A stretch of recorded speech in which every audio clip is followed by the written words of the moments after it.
More than half of the documents from the funds of the state archives of the Kherson region were stolen by Russian invaders and taken out of Kherson. According to the head of the State Archival Service of Ukraine, Anatoly Kromov, the region had key documents of the National Archival Fund of Ukraine from the end of the 18th century to the present day. First of all, documents from the times of the Russian Empire were stolen. Some of them are now in the occupied Crimea.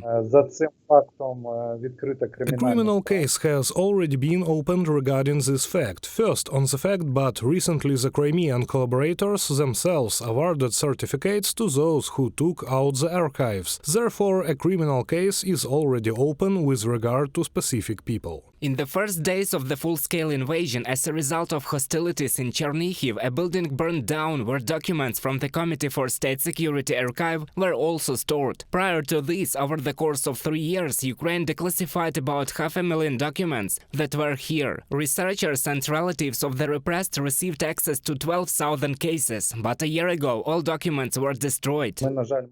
Unfortunately, we have experience of our archives burning. For example, during World War II, many archives lost up to half of the documents that we stored in them. That means millions and millions of files. Now we are talking about the loss of tens of thousands. Most of all in the archives of the Security Service of Ukraine in the Chernihiv region. More than 12,000 documents from the KGB times were burned there too. Some of the stolen documents are used by Russia as an element of its propaganda, proving to an international audience that the occupied lands of Ukraine allegedly belong to Russia.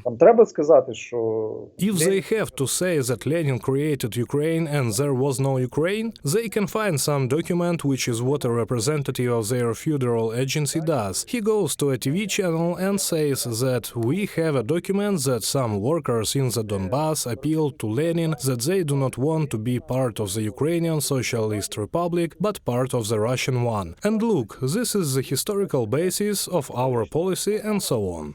The State Archive representatives say that some of the historical documents did not have time to evacuate. For example, Kherson, and not all archival documents have digital copies. The total loss of the State Archive of Ukraine during the hostilities and temporary occupation of a part of Ukrainian territory is estimated at the level of 2% of the entire stock of documents of the National Archival Fund. The return of historical documents, according to the State Archive, will be possible only after the victory of Ukraine. Reported by Roman Smoler, Bogdan Maksimets, UATV News.